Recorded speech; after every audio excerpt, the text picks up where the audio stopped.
Je t'emmène avec moi dans ma journée à J-1 avant Rosh Hashanah. Alors la veille, je me suis pas mal avancée en cuisine, j'étais motivée Motsei Shabbat et j'ai préparé la plupart des plats principaux ainsi que quelques éléments du Seder de Rosh Hashanah. Donc aujourd'hui, je suis assez cool en cuisine. Je vais préparer tout de même des petits gâteaux aux pommes sur la base d'un gâteau au yaourt, mais je les ai fait parver parce que j'ai mis un yaourt de soja.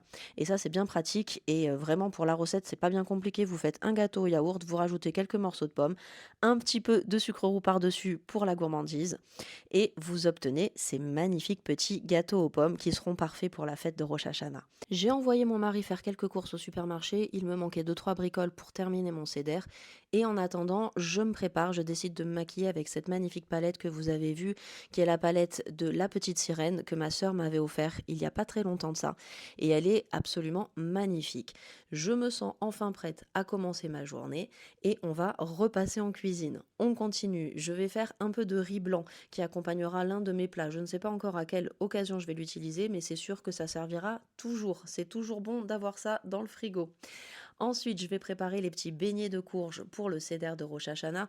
Pour la recette, c'est hyper simple. Je les fais revenir dans un peu d'huile d'olive et ensuite, vous allez voir, je les badigeonne de miel pour que l'année soit douce et sucrée comme le miel.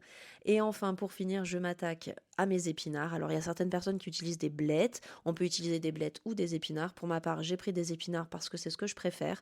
Je les fais revenir avec un peu d'ail et ensuite, je vais les ajouter à une omelette et on sera prêt pour les préparatifs de notre seder. Et regardez-moi cette petite merveille que mon mari m'a ramenée. C'est une petite boîte à gâteaux en fer. Elle est absolument magnifique et j'en profite pour mettre les croquants aux amandes que j'avais préparés pour Shabbat. Il en reste et ils seront parfaits pour la suite de la fête. Alors, comme vous le voyez là, la manucure, ça va pas du tout. Il faut qu'on y passe. Donc, j'ai rendez-vous chez ma manucure préférée. Je l'adore. Et après un choix cornélien pour les couleurs, on a décidé de faire ce joli rouge bordeaux qui sera parfait et qui ira avec n'importe quelle tenue de fête.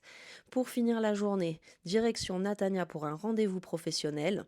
Et la journée sera enfin terminée. Je vous fais plein de gros bisous. Je vous souhaite Shana Tova, Chag Sameach. À très bientôt les amis.